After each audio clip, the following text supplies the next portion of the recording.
পুজো তো দোরগোড়ায় চলেই এসছে, শপিং তো করতেই হবে। আজকে শাশুড়ি মা আমাদেরকে নিয়ে গেছিল শপিং করাতে।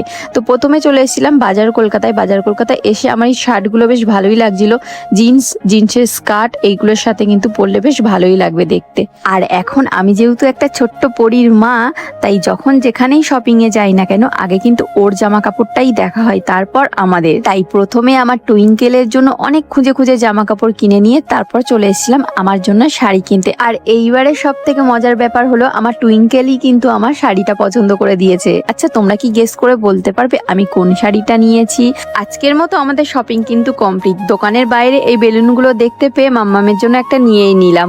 বাড়িতে এসে মাম্মামের ঠাম্মি ইউনিকর্নের টিকিটা ধরে আগে ধুয়ে দিল, কারণ মাম্মাম এখন যা পায় তাই মুখে দেয়। তারপর বাড়িতে এসে ফ্রেশ হয়ে আগে চা বসিয়ে দিয়েছিলাম। আর আজকে সুস্মিতারাও মাম্মামকে পুজোর গিফট দিতে চলে এসেছিল। কথায় আছে না, নিজের লোকের থেকে পর ভালো, কথাটা একদম সত্যি। কারণ এই ভিডিওর মাধ্যম থেকেই কিন্তু কিছু কিছু মানুষের সাথে আমাদের খুব ভালো সম্পর্ক তৈরি হয়ে গেছে, যেগুলো কিন্তু আমরা কখনোই ভুলতে পারবো না।